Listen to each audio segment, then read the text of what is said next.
Vou ler Apocalipse 12, de 1 a 6. Diz assim a palavra do Senhor. Viu-se grande sinal no céu, a saber, uma mulher vestida do sol, com a lua debaixo dos pés, e uma coroa de 12 estrelas na cabeça, que, achando-se grávida, grita com as dores de parto, sofrendo tormentos para dar à luz. Viu-se também outro sinal no céu, eis um dragão, grande, vermelho, com 7 cabeças, 10 chifres, e nas cabeças 7 diademas. A sua cauda arrastava a terça parte das estrelas do céu, as quais lançou para a terra, e o dragão se deteve em frente da mulher, que estava para dar à luz, a fim de lhe devorar o filho, quando nascesse. Nasceu-lhe, pois, um filho varão, que há de reger todas as nações com cetro de ferro. E o seu filho foi arrebatado para Deus até ao seu trono. A mulher, porém, fugiu para o deserto, onde lhe havia Deus preparado lugar para que nele a sustentem durante 1260 dias. Vamos orar, irmãos. Senhor nosso Deus, Pai bendito, te agradecemos por esse momento de poder ler a Tua palavra e também estudá-la. Abençoa, Pai, essa classe, esse momento de estudo, conduz, ilumina as mentes. Abençoa, Deus, a exposição, as aplicações, nos faz considerar nestas coisas, meditar nelas e estar alertas para o que a Tua palavra nos diz, ao mesmo tempo também obter conforto de que tudo está no Teu controle, de que o Senhor tem uma vitória para os Teus eleitos em Cristo, e nos ajuda a discernir a natureza dessa vitória, conforme revelada na palavra. É no nome de Jesus que oramos, pedimos Tua bênção. Amém. Meus irmãos, então vamos caminhar em Apocalipse capítulo 12, e eu quero pedir que os irmãos abram na carta de Paulo aos Efésios, no capítulo 6, para também falarmos desse tema da batalha. Há uma batalha espiritual, há uma guerra no mundo, e nós vemos aí manifestando em vários locais do mundo conflitos, guerras físicas, entre países, e isso pode distrair a nossa atenção. Na verdade, tem muita coisa distraindo a nossa atenção nesses dias em que estamos vivendo, mas nós, irmãos, temos a Bíblia. A Bíblia revela para nós a história do princípio ao fim, de Gênesis ao Apocalipse, da criação à consumação, e nós não somos ou não devemos ser ignorantes do que está acontecendo na terra, nesse exato momento.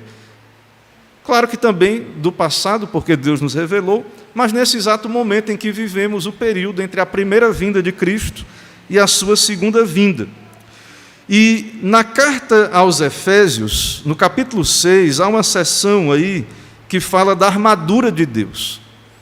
A armadura, então, é um equipamento de guerra, era usado ali pelos soldados romanos, e Paulo, então, retira dessa ilustração da armadura, também aplicando a questão espiritual, a necessidade de uma batalha espiritual e de sermos, então, fortalecidos para essa batalha. No verso 10 em diante, ele descreve a armadura, mas ele também fala da natureza da batalha, quando ele diz, verso 10, quanto ao mais, sede fortalecidos no Senhor e na força do seu poder, revestivos de toda a armadura de Deus, para poderdes ficar firmes contra as ciladas do diabo. Agora veja, verso 12, porque a nossa luta não é contra o sangue e a carne, e sim contra os principados e potestades, contra os dominadores deste mundo tenebroso, contra as forças espirituais do mal nas regiões celestes.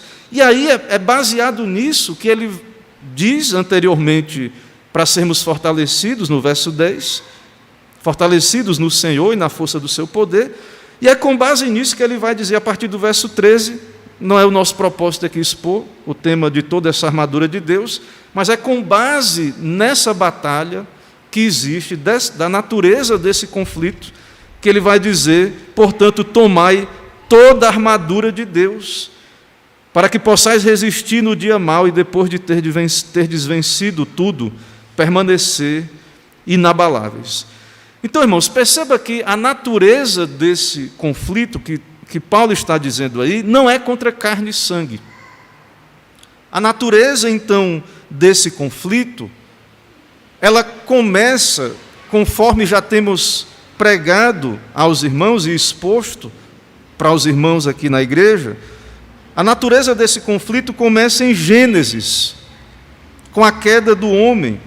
E no proto-evangelho, quando o Senhor pré-anuncia ali o seu evangelho, em Gênesis 3, e nós conhecemos claramente isso ali em Gênesis 3, no verso 15, a natureza, irmãos, dessa batalha, descrita também em Apocalipse 12, ela está descrita inicialmente, e Apocalipse 12 é uma alusão a Gênesis 3,15, quando Moisés, o autor sagrado, registra aí para nós: porém inimizade entre ti e a mulher, entre a tua descendência e o seu descendente, este te ferirá a cabeça e tu lhe ferirás o calcanhar. Há uma inimizade estabelecida entre o descendente da mulher e a descendência da mulher, digamos assim, o povo de Deus, e o descendente, no caso não, os descendentes, né, do diabo, mas a serpente, porque o texto está se referindo à serpente. Porém, inimizade entre ti, a serpente, e a mulher. E a mulher também, vamos ver em Apocalipse 12, a mulher representa a igreja, o povo de Deus. A mulher, ela representa a comunidade da aliança, o Israel de Deus, o povo de Deus, que dá à luz o Messias, no caso, diretamente, claro, uma alusão à mãe do nosso Senhor, mas nós vamos ver que essa mulher representa a igreja. Isso é muito claro no capítulo 12 de Apocalipse, que não é meramente Maria, embora os comentaristas católicos eles vão usar o texto lá de Apocalipse 12 para falar dessa questão, usar para poder exaltar a questão da posição de Maria na teologia católica, né, na teologia romana. Então, irmãos, a batalha, a guerra, ela é uma guerra espiritual. E por trás, então, de todo esse conflito, todos esses conflitos que estão aí, e especialmente por trás da perseguição à igreja, está uma ação de Satanás, certo? Então, nós temos essa perspectiva, nós cremos, então, dessa maneira. Então, em Apocalipse 12, aí, nós temos uma visão. Vamos voltar lá para Apocalipse 12. Vou pedir para que tire aqui o ventilador, que está me atrapalhando. Por causa das páginas aqui, acaba virando as páginas. Aqui a gente acaba... vou precisar aqui não ter vento aqui. Passar um pouquinho de calor, né? Não tem problema não. Ok, irmãos? Então, volte aí para Apocalipse 12. Perceba aí, irmãos, que Apocalipse são visões, revelações. Há uma nova seção aqui em Apocalipse 12. E o texto começa dizendo: viu-se grande sinal no céu, a saber, uma mulher vestida do sol, com a lua debaixo dos pés e uma coroa, que, achando-se grávida, grita com as dores de parto, sofrendo tormentos para dar à luz. Viu-se também outro sinal, um dragão. Vê-se um dragão aí. E esse dragão arrasta, no verso 4, a terça parte das estrelas do céu, e etc. E no verso 5, nasce-lhe um filho varão, que há de reger todas as nações. Então, na visão de João, ele vê uma mulher, ele vê o dragão, e ele vê também aí, né, revelado para nós, um filho varão, que há de reger as nações. Mas, como eu comecei falando aqui, essa sessão, nós vamos esclarecer, ela resume toda a história. Mas o que queremos dizer, ela é, de fato, uma continuidade lá de Gênesis 3,15, desse conflito, dessa inimizade, dessa guerra entre o dragão, entre a serpente, entre Satanás e a igreja, e Cristo também, e os seus descendentes. Mas, irmãos, então, o que João está vendo aqui é o conflito espiritual, que lemos lá Paulo falando em Efésios 6. O que aqui no capítulo 12 está sendo narrado é esse conflito espiritual, que é de toda a história. Ele não está começando agora. Ele não é só no tempo imediatamente antes do fim. Eu quero que os irmãos estejam atentos a isso.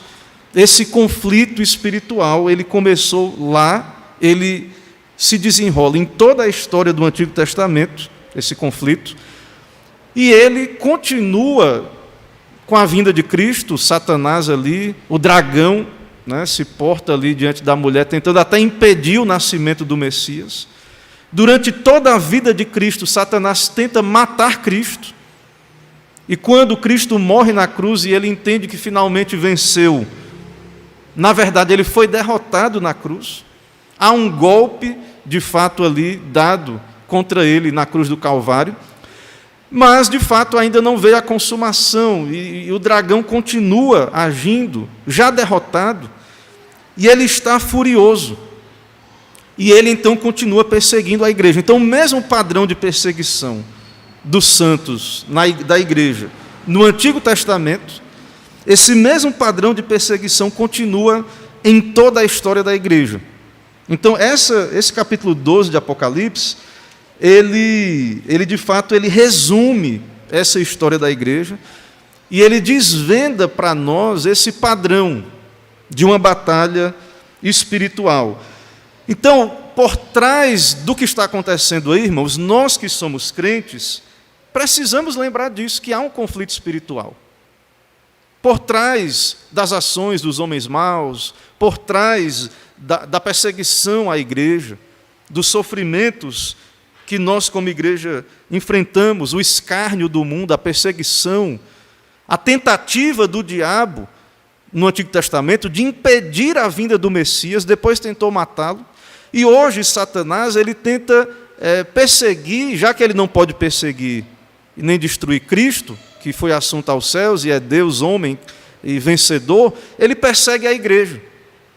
Satanás tenta calar a igreja, como nós já vimos também falando das duas testemunhas que são mortas ali anteriormente no livro do Apocalipse. Então, nós estamos diante de visões aqui em Apocalipse que revela esse conflito espiritual e que, enquanto esse conflito está acontecendo, Deus é soberano, Deus protege a igreja, Deus, o Senhor, livra a sua igreja é guardada, ela é vitoriosa.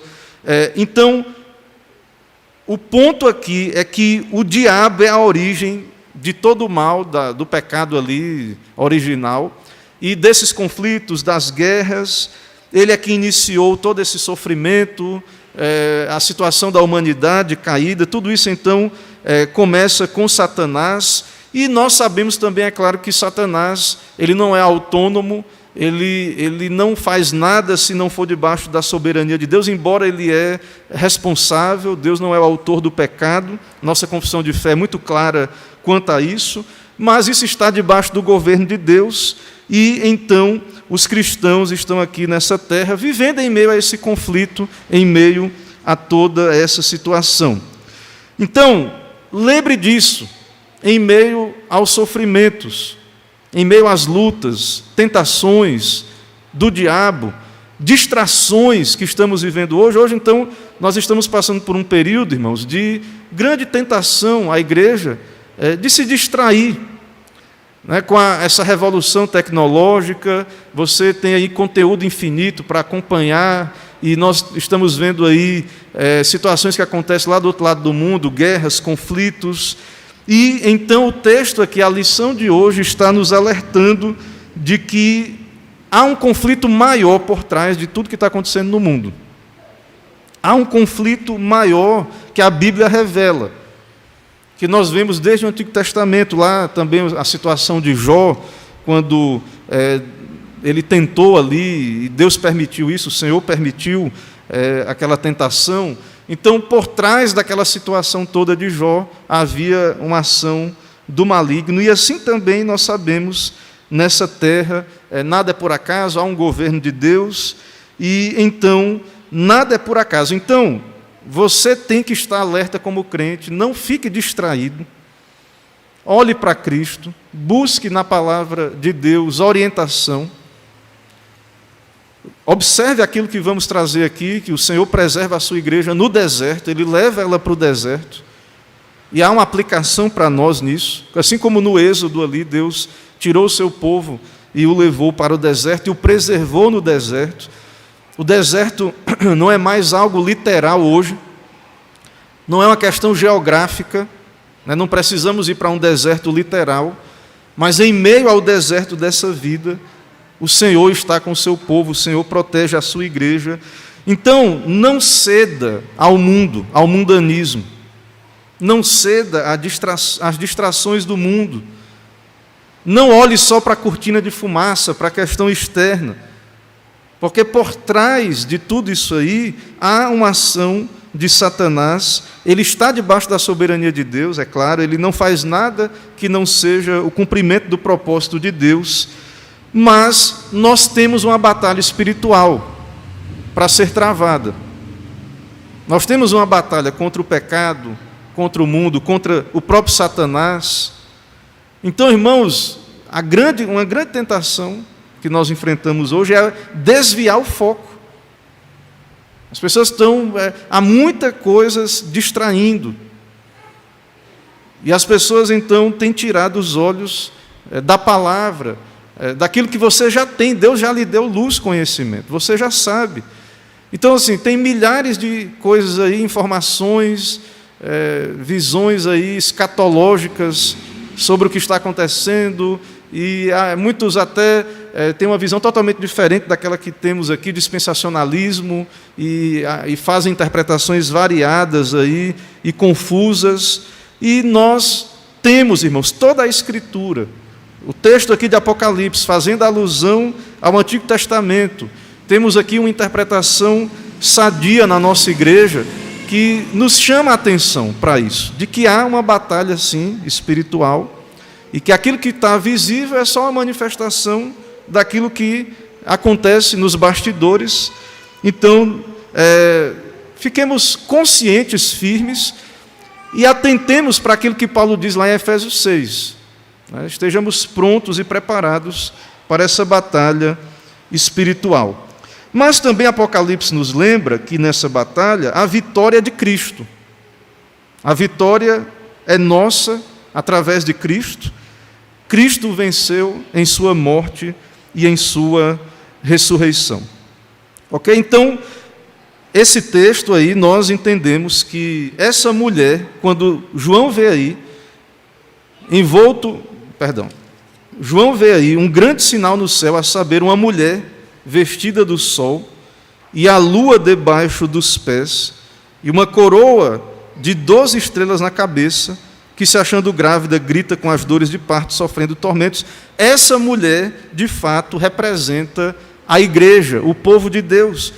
Você quer ver, para não haver dúvida de que nós interpretamos assim, e o próprio capítulo prova isso, o texto dentro do seu contexto, não negando que pode haver uma referência a Maria, mas veja no próprio capítulo 12, no verso 17, que há continuidade. Nós não vamos tratar dessa parte do capítulo hoje, mas para que fique claro que se trata aí da igreja, do povo de Deus, da comunidade da aliança. Veja o verso 17 do capítulo 12, diz aí: irou-se o dragão contra quem? Contra a mulher, e foi pelejar com os restantes da sua descendência, os que guardam os mandamentos de Deus e têm o testemunho de Jesus, e se pôs em pé sobre a areia do mar. Então, essa mulher, que representa a igreja, o povo de Deus, da qual veio o Messias, porque essa igreja, esse povo de Deus, era Israel no Antigo Testamento,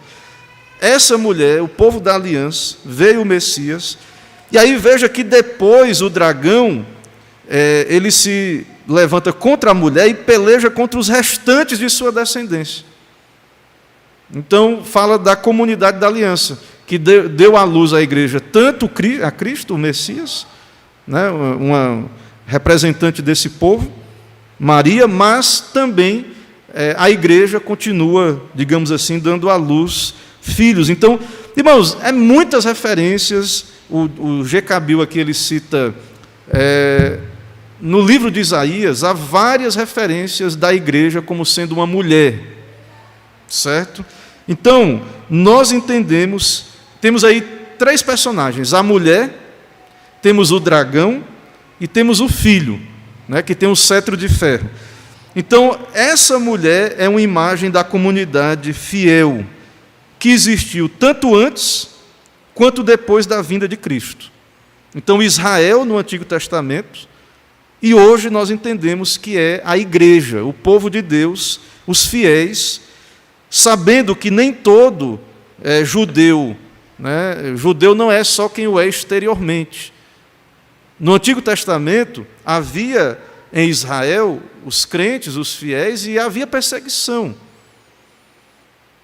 Satanás, já o dragão, a história do Antigo Testamento é a história da guerra, da inimizade entre o descendente da mulher e a descendência da serpente. A história do Antigo Testamento é essa, mesmo no período lá de Israel. Então, havia uma comunidade fiel lá, e a igreja, no Novo Testamento, representa a continuidade desse povo lá do Antigo Testamento.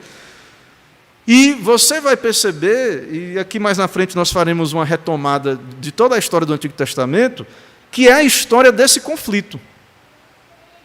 É a história de Gênesis 3,15, dessa guerra. E dentro da história de Israel, constantemente Satanás tentou acabar com a igreja, ou impedir a vinda do Messias. Quando falamos acabar com a igreja, no contexto do Antigo Testamento, era acabar com a linhagem do Messias, a descendência da qual viria o Messias. E hoje isso é feito atacando a igreja, tentando... ele não consegue, né, porque as portas do inferno não prevalecerão contra a igreja. Mas Satanás tenta impedir a igreja, ele tenta fazer estas coisas, ok? Então, essa mulher, irmãos, há várias alusões no Antigo Testamento, essa mulher representa, então, a igreja. Os comentaristas, eles aplicam, então, ali essa ideia aí, porque você vê que a mulher, ela é descrita com o sol, vestida do sol, com a lua debaixo dos pés, uma coroa de 12 estrelas. Os comentaristas entendem que é uma alusão a José, e aí havia Jacó e a sua esposa ali, os 12 filhos representando estrelas. Então, ali os patriarcas, né, no caso, representando os 12 patriarcas, essas 12 estrelas. Então, há alusões, Apocalipse é fortemente baseado no Antigo Testamento. Então, a ideia de que é uma mulher, essa mulher tem uma coroa na cabeça, então representa que a igreja reina com Cristo, a igreja reina com Cristo, e essa mulher que representa a igreja, ela é perseguida aí por Satanás, e ela é apresentada, então, como em dores de parto, certo? Dores de parto. A serpente faz perseguição, né, a essa mulher, o dragão, com 7 cabeças, 10 chifres. O dragão arrasta a terça parte das estrelas do céu, as quais lançou à terra, e ele se deteve na frente da mulher que estava para dar à luz, a fim de lhe devorar o filho quando nascesse. Então, uma mulher dando à luz é um símbolo, irmãos. E a igreja sofre, ela é perseguida. A mulher, quando ela está para dar à luz, ela passa tristeza, que antecede a alegria de dar à luz um filho.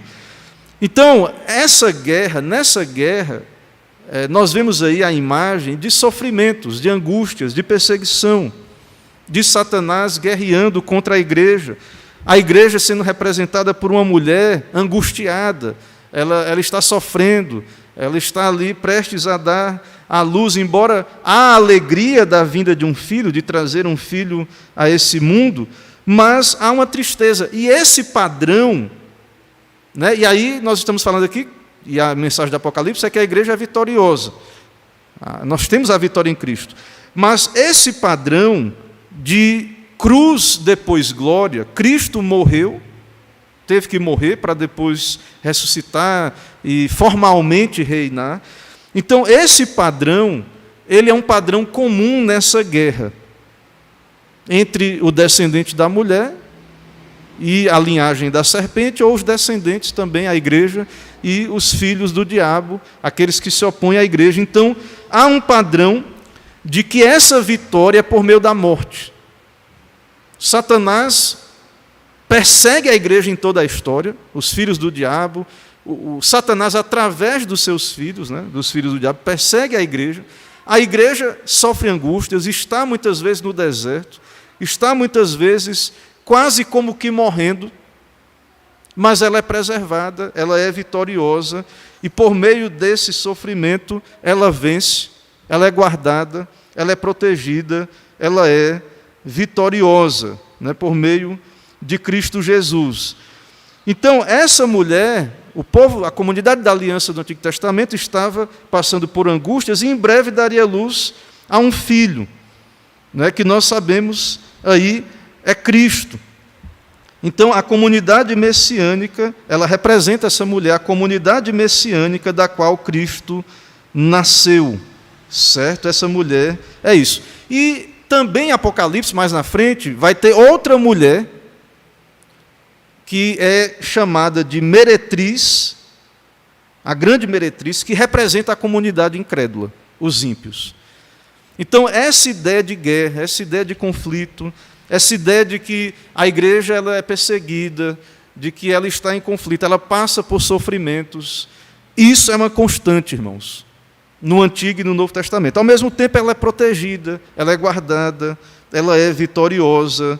Então, há várias alusões a esse padrão. Ele cita aqui, interessante, a citação aqui que ele faz, que em João 16, 19 a 22, Cristo diz aos discípulos que eles estariam tristes, como uma mulher prestes a dar à luz. Vamos ver, João 16, vamos abrir aí, Evangelho segundo João, capítulo 16, verso 19 a 22.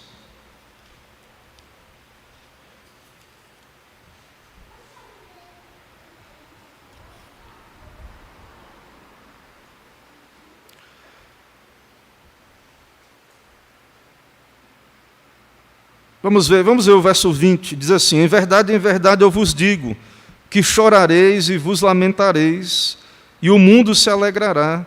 Vós ficareis tristes, mas a vossa alegria se converterá em alegria. Agora eu vejo o verso 21. A mulher, quando está para dar à luz, tem tristeza, porque a sua hora é chegada. Mas depois de nascido o menino, já não se lembra da aflição, pelo prazer que tem de ter nascido ao mundo um homem. Assim também agora vós tendes tristeza, mas outra vez vos verei, o vosso coração se alegrará, e a vossa alegria ninguém poderá tirar. Então, falando aos discípulos, representando essa comunidade do pacto, da qual o Messias veio e viria e venceria, há esse padrão, então, de perseguição. Jesus diz, vocês terem tristeza. Ele faz essa alusão à ideia de uma mulher, a comunidade da aliança ali como uma mulher, representando a mulher prestes a dar à luz, mas tereis alegria, tereis vitória. Então, irmãos, há esse padrão nas Escrituras. O autor aqui, outro autor que estaremos citando aqui, o William Hendrickson, ele também concorda aqui com Bill que essa mulher representa a comunidade do pacto. O dragão é Satanás, o filho é Cristo.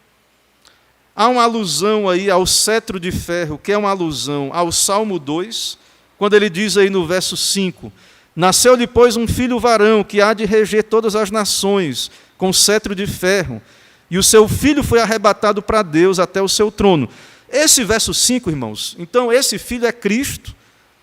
Então, Satanás tentou impedir a vinda de Cristo, ele nasce, é o nascimento de Cristo, lá do Evangelho, e há um resumo aí no verso 5, que já descreve o nascimento de Cristo, e ele foi arrebatado até Deus, até o seu trono. Então, nesse verso 5 aí tem um resumo de toda a história de Cristo. Ele nasceu e ele foi arrebatado ao seu trono. Então é como se tivesse um resumo de todo o Evangelho e centralizando a importância do nascimento de Cristo, mas também de sua morte e ressurreição. Ele já reina, ele está, então, com o nosso Senhor. Então, os comentaristas aqui que estamos usando, eles concordam que a mulher é a igreja, o dragão é Satanás, o filho aí se refere a Cristo, mas eu estou enfatizando e quero enfatizar com os irmãos aqui essa ideia do conflito, da perseguição, que o texto descreve aí, que o dragão, que é Satanás, veja que é Satanás, ele arrasta uma terça parte das estrelas do céu, e ele se deteve na frente da mulher, a fim de lhe devorar o filho, certo? Então, há um resumo dessa perseguição aqui no Antigo Testamento, certo? Que eu quero passear aqui, resumindo aqui o resumo aqui de Hendrickson, né? Mas, então, o resumo do resumo é Gênesis 3,15. Se você quiser um resumo da história, está lá. Porém, inimizade entre ti, né, entre a serpente e o descendente da mulher, a guerra, o conflito. E aí, por consequência, também os descendentes da mulher e os descendentes da serpente. Então, à medida que nós pregamos no Antigo Testamento, o irmão lê o Antigo Testamento, você vai ver isso acontecendo. Como, pastor? Você vai ver lá, logo após a queda, tem Caim e Abel. Caim é um filho do diabo. Ele mata Abel. Mas aí depois vem Sete, que dá continuidade. Depois tem a situação daquela mistura e que cresce a violência, naquele período ali que a Bíblia fala em que os filhos dos homens viram que eram formosas, os filhos de Deus viram que eram formosas, as filhas das mulheres, e tinham valentes ali, néfilins, né, homens de renome, e há aquela mistura da linhagem, uma corrupção, e aí vem o dilúvio, mas Deus acha Noé. Então veja que em vários momentos parece que vai acabar, que a esperança acabou, que Satanás venceu. Há esse padrão de guerra, desse conflito, e em toda a história da igreja, desde o Antigo Testamento, há uma perseguição à linhagem santa, e nessa batalha é como se a cada momento parece que Satanás venceu agora. Esse é o padrão que na cruz é muito claramente visto, né? Parece que acabou, Satanás ali venceu, derrotou o Messias e tal, mas esse padrão, irmãos, ele é visto em toda a história da igreja. Ele está sendo visto. Então, você vê, por exemplo, na história de Abraão, que os santos ali, até a própria tentação, né, de Abraão dizer, Sara é minha irmã. E ela é levada, primeiro que ela é estéril, né? Deus escolhe um casal idoso, uma mulher estéril. Como é que vai vir o descendente? E aí, Abraão, pela sua momento de fraqueza ali, ele diz que é irmã. Ela era irmã, meia-irmã. E aquilo põe em risco, porque já estava declarado que era através de Abraão que viria o Messias. Mas aí vem Isaac, o filho da promessa. E aí Deus pede para que Abraão sacrifique Isaac. E aí Abraão vai, Deus não impede, diz não, providencia o cordeiro. Então, irmãos, há toda uma história de perseguição, certo? Você vai ver, no caso, o dragão, em toda a história do Antigo Testamento, quando você estiver lendo, perceba esse conflito, ele está ali. Deus, então, vai trabalhando com o povo, tem a história de José, que já vimos também. Depois temos ali o Êxodo, Deus tira um povo, mas o povo idolatra, o povo constrói um bezerro. Deus quer destruir aquele povo todo. E aí Moisés, Hendrickson, ele cita aqui, Moisés intercede. E aí Moisés diz, não, Senhor, né? O teu nome, o Senhor tem uma promessa, um pacto. O que se dirá do nome do Senhor? O Senhor tirou esse povo do Egito para destruí-lo no deserto. Então, Moisés intercede, ele é um tipo de Cristo. Deus usou Moisés ali como um intercessor, um mediador, um tipo de Cristo. E aí nós temos, irmãos, várias histórias, as histórias ali de Davi, e depois nós temos, por exemplo, aqui uma história muito interessante que mostra claramente o dragão tentando tragar o filho, o descendente. Não sei se você lembra de uma rainha chamada Atália, né? Ou Atalia, que ela era filha de Acabe e Jezabel. Sem falar de antes, né? No período de Elias, que ele é perseguido, ele vive no deserto, que é uma alusão a essa ideia aqui do deserto, ele é preservado lá no deserto, bebendo água do ribeiro, comendo pão através da viúva, e há toda aquela caçada pela vida de Elias. Jezabel caça a vida de Elias, e Deus tem ali um remanescente, 7.000 que não se dobraram os joelhos diante de Baal. Então, o dragão, ele está perseguindo a igreja em vários momentos. A maneira que nós vemos esse conflito é a igreja sendo preservada, às vezes no deserto, quase perecendo. É por isso que nós temos que ter essa visão por trás do conflito, crer na soberania de Deus, crer na vitória de Cristo, e não nos deixar enganar pelo que vemos externamente. Certo? Não nos deixar enganar. Então, teve aquele período, Elias achava que só tinha sobrado ele, e aí depois nós temos o caso dessa Atalia, que ela estava reinando com poder absoluto, e ela matou todos os descendentes ali de Davi, sobrou só um descendente. O texto diz lá que ela destruiu toda a semente real. O que é que está por trás disso, irmãos? Satanás, o diabo. Então, veja através do Antigo Testamento, observe na sua leitura, que por trás de tudo isso que temos aí, né, na história redentora, Satanás tentando destruir a descendência do Messias. Mas o texto diz, mas Jeozeba, filha do rei Jorão, irmã de Acasias, tomou Joás, filho de Acasias, e o furtou dentre os filhos do rei, os quais matavam, e pôs ele numa câmara interior. Veja como Deus agiu preservando a sua igreja, a descendência. Pegou um filho, uma criança ali, e aí tem toda a história lá, depois passou tempos, né, ele crescendo, até que ele foi restaurado, ainda criança, foi restaurado ali ao trono e deu sequência, então, à linhagem do Messias. Mas Deus, soberanamente, os seus caminhos poderosos, né, dando vitória ao seu reino pela sua providência. Então, Joás depois foi restabelecido, longa vida ao rei, ou seja, o diabo foi frustrado, derrotado. Então, nessa guerra, o que nós temos visto no Antigo Testamento é o diabo sendo frustrado, tentando vencer, derrotar a igreja, sendo frustrado. E aí tem toda a história, muita coisa. Ele cita aqui o caso, por exemplo, da rainha Esther. O que é que Amã queria? Matar todos os judeus. Lembra lá da história de Esther? Qual era o decreto? Amã estava irado com Mordecai, porque não se curvava a ele. E aí ele tem a ideia de que não basta para mim matar só esse Mordecai, não. Tem que eliminar todos os judeus. Quem é que está por trás disso, irmãos? Então, não olhe para estas coisas, para os eventos históricos, você que é crente, a história do Antigo Testamento, não olhe para a história da igreja, e não tenha olhos meramente externos, naturais. Perceba que é o argumento aqui do livro, da interpretação, aqui que estamos usando como material de estudo, que há uma ação do diabo, mas ele é derrotado, é por isso que ele está furioso.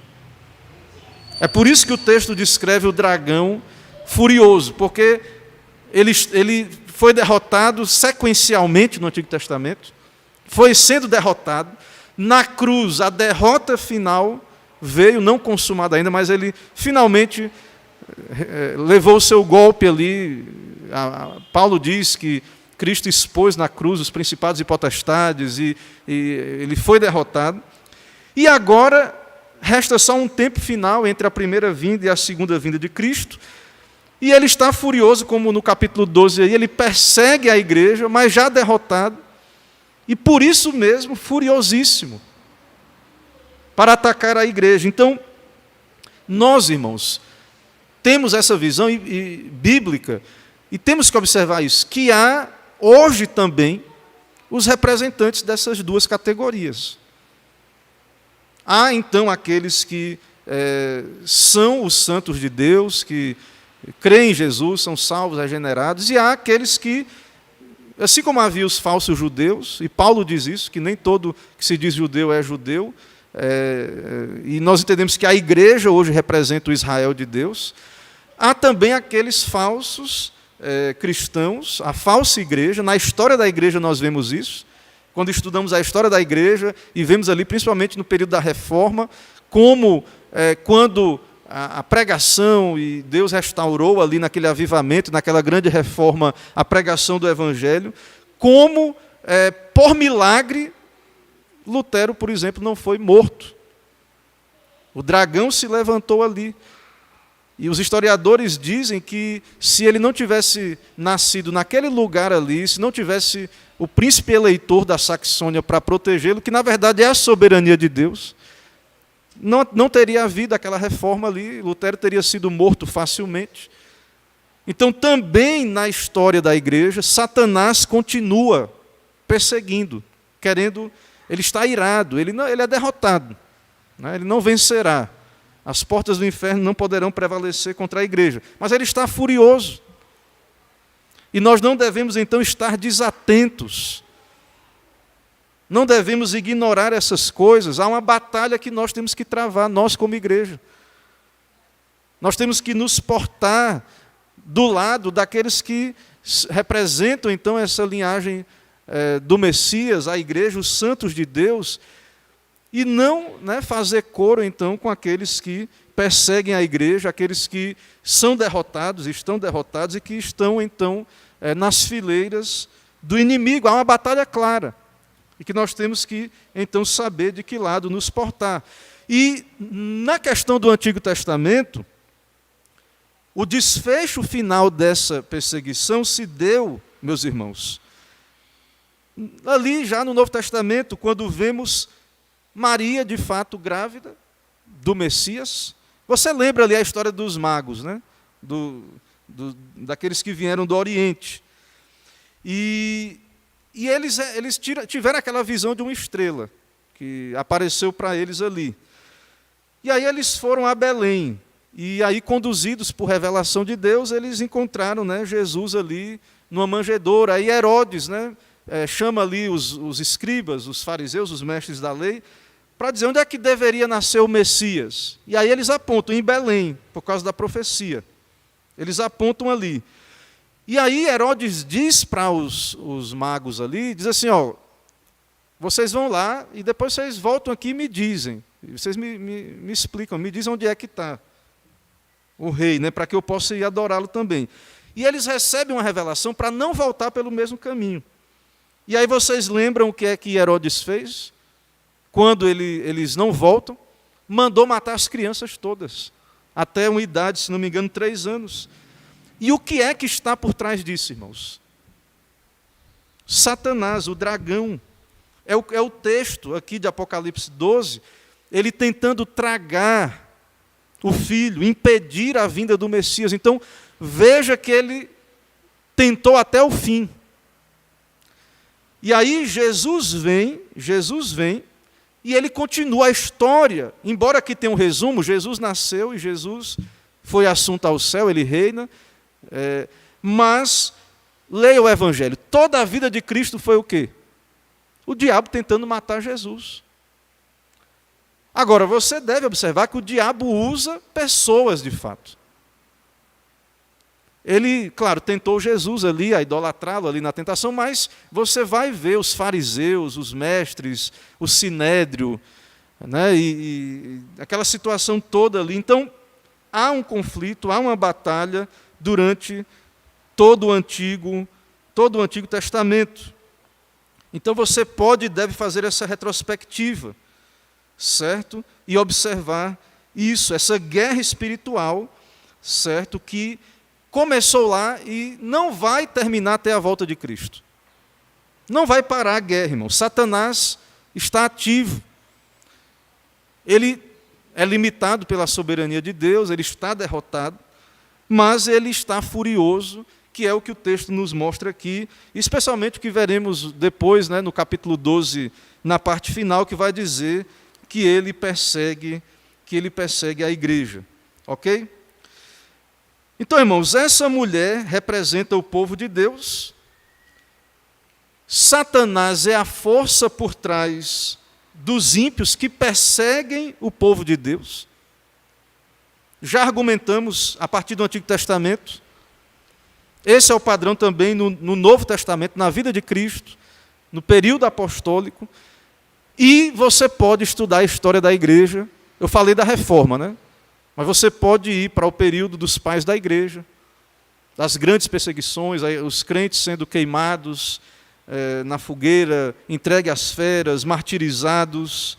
Então, Satanás tem se levantado contra a igreja, e, como eu disse, ele usou ali no Antigo Testamento falsos judeus, pessoas incrédulas. Ele usou ali no período de Cristo os mestres ali de Israel, e no período da história da igreja ele tem usado até mesmo reinos, reis, impérios, tiranias, tiranos, para perseguir a igreja de Deus. Então, veja aí em Apocalipse, no nosso texto, que esse dragão,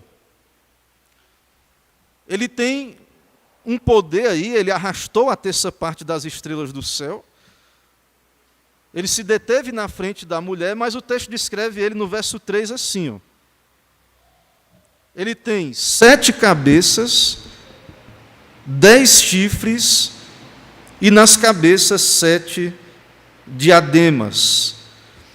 Então veja que essa descrição aí de Satanás, certo? De chifres, e veja aí, diadema é coroa. Essa ideia de diadema são coroas. Claro que o poder do diabo é um poder que não é um poder de usurpador, um poder falso. Mas ele é representado aí, porque ele exerce um poder terreno. É o que Paulo diz lá, quando ele fala que a nossa luta não é contra a carne e o sangue, mas ele cita esses anjos caídos como principados e potestades. Certo? Então, Satanás, ele é descrito dessa maneira. Ok, irmãos? Então, ele usou todo o seu poder para perseguir a igreja, a mulher, e aí ele usa todo o seu poder para nos perseguir agora, mas a terceira figura aí, a terceiro ponto dessa visão, eu creio que não há muita dificuldade de entendermos isso, é no verso 5, esse filho varão que há de reger as nações com cetro de ferro. Eu creio, os irmãos conhecem bem o Salmo 2, é uma alusão direta aí. Vamos ver lá, Salmo capítulo 2. Na verdade, nós não usamos capítulo para Salmos, Salmo 2, muito conhecido. Então, quem é esse que reina com cetro de ferro? Veja Salmo 2, verso 6. Eu, porém, constituí o meu rei sobre o meu santo monte Sião. Proclamarei o decreto do Senhor. Ele me disse: Tu és meu filho, eu hoje te gerei. Pede-me, eu te darei as nações por herança, e as extremidades da terra por tua possessão. Com vara de ferro as regerás, e as despedaçarás como um vaso de oleiro. Então, Deus é rei eterno, irmãos, mas há um sentido em que, na encarnação, no nascimento, na sua vida, morte e ressurreição, Cristo formalmente foi assunto aos céus, ele senta nesse trono do universo, ele recebe poder de reger as nações, ele é rei, ele está reinando. Então o texto é muito claro: pede-me, te darei as nações por herança, e no verso 9 diz: com vara de ferro as regerás.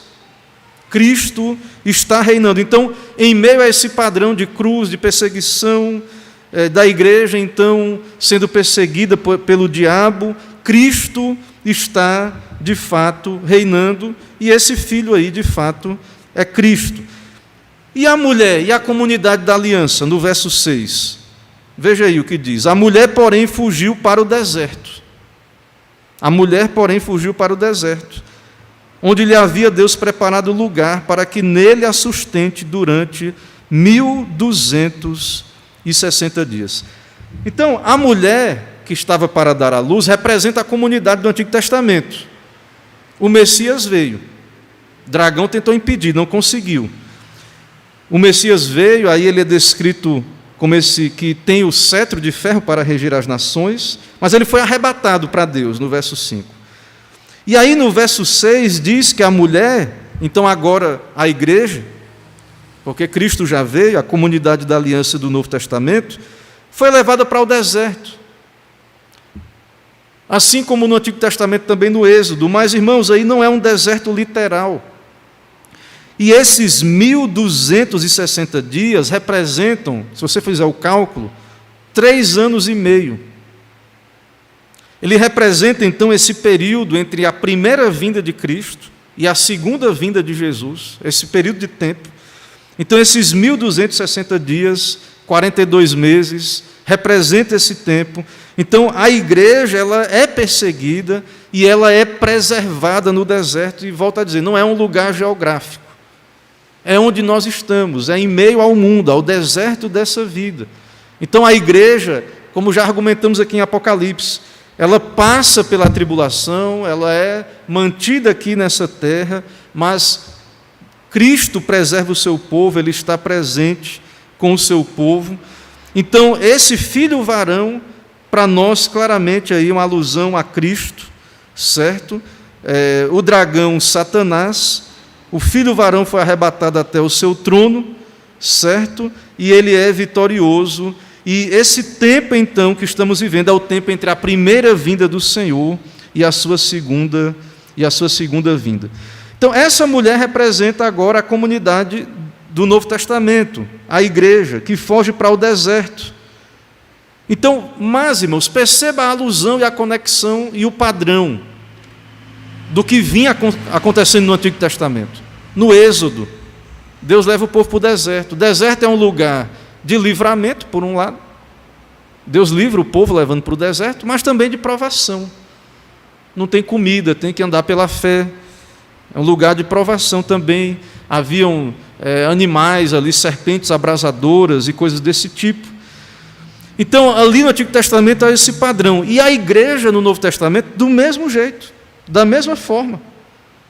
Então, o Israel de Deus, os eleitos de Deus, a descendência da mulher, o povo de Deus, também passa por esse deserto dessa vida. Também experimenta essa oposição do diabo, a perseguição de Satanás. Mas é protegida, o deserto é essa coisa complexa. Isso aqui, na verdade, já está na aplicação aqui que o GKBIL faz, uma das aplicações, que é a natureza complexa do deserto. Então, entenda isso, o deserto não é uma questão geográfica, não é uma questão geográfica. O deserto é onde estamos, a igreja está nesse mundo. E o deserto é o lugar onde Deus nos protege, mas também é um lugar perigoso. Então nós temos o quê? Essa certeza aí em Apocalipse, da vitória da igreja, que ela segue um padrão de cruz, de morte e ressurreição, de cruz depois a glória, de tristeza depois a alegria, de uma vitória por meio da morte, como Cristo, negando a si mesmo, tomando a sua cruz, morrendo com Cristo e assim vivendo com Ele, experimentando a vida dele. Então a igreja ela experimenta isso em meio ao deserto, que é um lugar de perigo, mas é o mesmo lugar que é de perigo, é um lugar de livramento, é um lugar de salvação. Lembre de Elias, lembre do povo de Deus, lembre da igreja em vários momentos da história, quase destruída, mas não destruída, porque Deus preserva a sua igreja. Então, nós estamos em meio ao mundo hostil. Inclusive, se você ler O Peregrino, né, ali na alegoria de John Bunyan, o cristão que representa o crente, indo para a cidade celestial, ele é encontrado em meio ao deserto dessa vida. Então, o deserto ali, ele é um tipo, é uma ilustração para nós dessas provações e, ao mesmo tempo, é um lugar de livramento. O deserto em si não protege, mas é o lugar invisível onde ocorre a proteção divina. Então, o seu deserto é o lugar onde Deus escolheu lhe colocar e, ao mesmo tempo, lhe preservar. Ou falando de nós como igreja, né, como povo de Deus, Deus, então, Ele está nos conduzindo como povo em meio a esse deserto, e o dragão ameaça a comunidade dos santos, mas Deus os protege. Então, continua, irmãos. Eu falo da reforma, né, estamos aí no mês da reforma, eu tenho lido Lutero, embora nós somos de uma ala da reforma calvinista, né? Nós somos da ala reformada da reforma, e Lutero deu origem à ala luterana. Mas é muito interessante, recomendo e gosto de ler Lutero, porque ele é aquele que deu início, aquele monge era romanista, e ele fez a ruptura, ele foi o responsável ali pela ruptura. E, irmãos, se você ler como era a perseguição ali, como era escarnecida os protestantes, né, a igreja ali evangélica original, e como realmente era grande a luta contra a superstição, contra a idolatria, e Lutero tinha consciência que era uma luta espiritual contra o diabo. Ele tinha consciência disso. O papado, ele tinha poder não só espiritual, mas terreno. Ele dominava territórios, tinha influências através dos reis, dos tiranos, dos monarcas. Mas lendo lá o Conversas à Mesa, né, publicado pela editora Monergismo, recomendo os irmãos, se puderem adquirir, vale a pena. Você vai perceber que Lutero tinha consciência de que ele estava numa batalha espiritual, que o golpe que ele estava dando no papado não era uma questão de só ele perder dinheiro ou territórios, porque quando houve a reforma na Inglaterra, e Henrique VIII rompeu com Roma, na verdade ele continuou com a alma católica. E o que Roma perdeu foi recursos que vinham da Inglaterra, dinheiro que vinha de lá. Mas Lutero, irmãos, a luta de Lutero era doutrinária, era espiritual. Ele diz, eu estou atacando o papado na jugular, na fonte, no erro doutrinário. É uma batalha espiritual. A questão da igreja, irmãos, a igreja, ela é uma instituição divina humana, ela é uma instituição espiritual. A nossa batalha, nós estamos, às vezes, perdendo de vista com coisas que não são nem do reino de Deus, não são coisas alheias ao reino de Deus, e até mesmo com as coisas aí que estão acontecendo ao nosso redor. Né? Eu creio, irmãos, e em Romanos 11, há uma evidência de que Deus tem eleitos entre os judeus. Deus tem eleitos. Depois você pode ir lá e tudo indica, e eu creio assim, são judeus étnicos, que você vai encontrar Paulo falando que vai vir um tempo que será descrito como a plenitude dos gentios, nos quais o Senhor tem ainda eleitos entre os judeus e Ele vai salvar. O capítulo 11 de Romanos fala do futuro de Israel. Eu vou recomendar ao irmão ler depois, com calma, sobre esse futuro de Israel, certo? Então, Deus tem pessoas ali que vão ser salvas, né, pela graça, que vão crer em Cristo, que vão se unir à igreja de Cristo, porque Paulo vai explicar que Deus tem eleitos ali, que a sua rejeição não é final. Mas isso não quer dizer que vai ter que ter uma restauração do culto judaico. Cristo cumpriu a lei, isso foi abolido. Então nós não esperamos, né, o judaísmo, Jesus ele não aboliu a lei no sentido de que ele cumpriu a lei cerimonial, sim, isso foi abolido, a lei, a teocracia, né, de Israel. Mas então, irmãos, nós entendemos que a igreja é o Israel de Deus, e com relação aos judeus, o que nós entendemos é que há eleitos também ali, dentro do judaísmo. Eles vão ser alcançados, eles vão crer, eles vão se voltar para Cristo, para o Messias, vão se arrepender e crer. Então, não se perca na cortina de fumaça da coisa só externa. Nós não sabemos, a maioria de nós não é perito nessa questão de Oriente Médio, de ciência política, nós não sabemos ali a questão externa, o que é que está acontecendo, ou o que está por trás também exatamente do que está acontecendo ali. Mas o que nós sabemos é o que a Bíblia diz, de que há um conflito, de que nós muitas vezes estamos distraídos damos vantagem a Satanás, não é? Porque estamos desatentos, estamos focados em outras coisas, ou achamos que essas coisas externas, ou essa questão geopolítica apenas. Não estou dizendo que se você gosta de geopolítica, ótimo, não é ruim, é bom você se informar.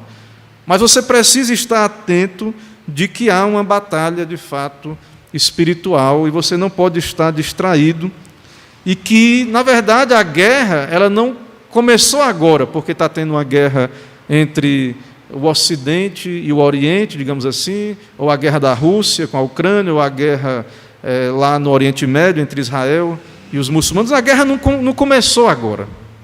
Tanto a guerra deles lá por motivos territoriais e políticos, quanto a guerra, de fato, espiritual. Ela não começou agora, ela está acontecendo. Na verdade, falando de Brasil, de geopolítica, nós, como Brasil, há muito tempo que nós estamos sendo atacados. Mas não tem guerra. Abra o seu olho bem direito, você vai perceber que está há muito tempo que nós estamos sendo boicotados como nação, atacados. Mas mais do que isso, que é o que nós estamos falando aqui, então assim, você está sendo atacado, desperte, né? Você está sendo atacado, você vai ficar lá. Então assim, agora, o que estamos falando aqui é que espiritualmente, essa guerra já está acontecendo, ela está sendo travada, né, desde o princípio, e nós, quando estamos desatentos, nós damos vantagem para o inimigo. Ou quando nós desviamos nosso foco, olhamos para outras coisas. O tempo é esse, irmãos, Cristo já está reinando. O tempo de 1260 dias, tem aqui toda uma referência ao livro da profecia de Daniel, a toda uma argumentação. Nós vemos aí que são esses 3 anos e meio, esse tempo aí, que é o tempo do testemunho da igreja. Então, a nossa guerra espiritual, ela não é contra carne e sangue. As armas da nossa milícia são espirituais. Paulo diz lá, que começamos lendo aqui o Efésios 6, a armadura de Deus é uma guerra espiritual. Claro que vai ter perseguições de pessoas, de tiranos, de países na história da igreja, de reis, de tiranos perseguindo a igreja, de líderes religiosos, de pessoas que vão se opor, como eu citei o caso da Reforma, e outros momentos da história da igreja. O fato de ser espiritual não quer dizer que não vai ter uma representação física dessa guerra externa, mas nós sabemos que por trás disso há uma ação espiritual de Satanás contra Cristo, e também que há promessas de proteção. Estamos protegidos por Deus, estamos guardados nesse deserto, somos sustentados como igreja, como Israel foi no deserto, mas é um lugar de proteção em meio ao mundo hostil. E o diabo está irado, né, raivoso, né, está em cólera. O dragão está com a sua cólera contra a igreja. Então ele odeia a pregação fiel, odeia o ensino bíblico, a luz da palavra de Deus, ele odeia. E ele está tentando distrair, desviar e tal, e etc. Tem um livro de C.S. Lewis, né, que é bem interessante, que se você puder ler, que fala dessas estratégias do diabo, né, para distrair, que é Cartas do Inferno. Alguns traduzem como Cartas do Inferno, outros traduzem Cartas de um diabo ao seu aprendiz, que é uma ficção baseada nessa ideia, que ilustra a carta de um demônio para um outro demônio, falando como é que ele deveria tratar o seu paciente, que era um ser humano, né? Distraindo, deixando ele não estudar muito, não se quer. Assim, é uma conversa, é uma ficção, viu, irmãos? Mas que é interessante, porque ela descreve ali várias estratégias que o diabo usa para. E aí eu creio que C.S. Lewis se baseou nas Escrituras para tirar essas ilustrações, E que essas coisas, irmãos, estão acontecendo, a gente está desatento como igreja. Nós estamos muitas vezes desatentos. Precisamos acordar, despertar, que a nossa luta não é contra carne e sangue. Agora, é claro que em meio a esse conflito somos preservados, etc., e que nós vemos claramente que o que o diabo quer é impedir a igreja de progredir espiritualmente, de pregar o evangelho, certo? E nós temos que perseverar. Então, essa é a parte da batalha, né? Você tem que ver bem que batalha você tem enfrentado, entrado nela, e a luta que nós somos prometidos ter a bênção de Deus e devemos perseverar é a luta contra as tentações, contra o mundanismo, contra o secularismo, contra as perseguições. Então nós estamos sendo tentados a ser igual ao mundo, a deixar entrar na igreja pragmatismo, mundanismo, deixar entrar a incredulidade, a igreja perder a relevância do seu testemunho bíblico. Então, o diabo, o mundo, dificuldades, às vezes, que o diabo manda ali no caso de Êxodo, né? Botou o povo para açoitar o povo para trabalhar ali. Não, vocês vão fazer tijolo e vão catar a palha, o restolho. Então, o diabo ele tem várias estratégias para nos distrair. Mas ele é um derrotado, nós sabemos disso. A igreja é preservada, certo? E Cristo está reinando nesse tempo. E esse lugar de preservação não é um lugar físico, mas é um lugar que temos Deus conosco, né, e a sua proteção. E para concluir, irmãos, então, as aplicações aqui é essa ideia de que Deus está nos protegendo. E outra que eu já fiz aqui no decorrer do estudo para que fique bem claro, faça as conexões. A igreja é a herdeira do Israel fiel e cumpre profeticamente o seu papel. Então, a igreja, aquilo que você vai ler, vai ver lá, Satanás perseguindo, os patriarcas, Elias, a descendência do Messias, e etc. Hoje a igreja representa a herdeira desse Israel fiel, a verdadeira igreja, certo? Os eleitos, os salvos, a igreja bíblica. E ela está cumprindo profeticamente esse papel. Então, a história de Israel é a nossa história, a história da igreja é a nossa história, e nós precisamos ir à Bíblia, entender isso teologicamente, e aprender também da história. E abraçar a nossa posição nesse exército de Deus, nessa batalha, enfrentar essa batalha, ser fortalecidos no Senhor, na força do seu poder, tomar toda a armadura de Deus, e não dar ao diabo o que ele quer. Né? Pelo contrário, ele é um derrotado, certo? Ele está derrotado. E nós, como igreja, irmãos, precisamos... já estamos alistados nesse exército, né? Já estamos alistados. Quando nos arrependemos e cremos no Senhor, fomos alistados nesse exército. E nós vamos ter que tomar nossa posição. Certo? Na época da reforma, uma ruptura foi necessária ali. Houve rupturas. Lutero não queria isso. Ele queria reformar a igreja. Mas, ao tentar, ficou claro que aqueles que estavam ali na igreja de Roma, ficou evidente, claro, que eles não estavam fundamentados só na Bíblia, mas na Bíblia e tradição, ou seja, não eram verdadeiramente cristãos. Não eram cristãos de fato. Porque não criam somente na Bíblia, não criam só na graça e tal, e aí houve a ruptura. E aí houve aqueles que se portaram, né, do lado da reforma, e vai haver aqueles que vão continuar para sempre na fileira do inimigo. Né? Vai ter. A gente sabe que a fé não é para todos, nem todos são eleitos de Deus, mas o Senhor, irmãos, tem nos dado luz. Então, não que você não se importe com a guerra, que as guerras, né, é preocupante, são sinais dos tempos, de certa maneira, mas fique atento, não se distraia. Não deixe o diabo lhe distrair. Há uma batalha pela sua alma, há uma batalha por almas perdidas que perecem. E a maneira dessa batalha ser travada é com a palavra, com a pregação, com a oração. Deus converte pela pregação. Então, busque a Deus, busque a Cristo, apoie igrejas fiéis, a pregação fiel, fale de Cristo, repercuta essa mensagem do Evangelho, certo? E de fato, cumpramos, irmãos, a nossa missão como igreja nesse mundo. Eu vou concluir aqui a minha parte, e aí os irmãos também podem contribuir, colaborar e participar também. Perguntas, dúvidas ou participações. Eu espero que tenha ficado claro, né, a ideia do texto aí, certo? E também, assim, a minha ênfase é essa conexão, né?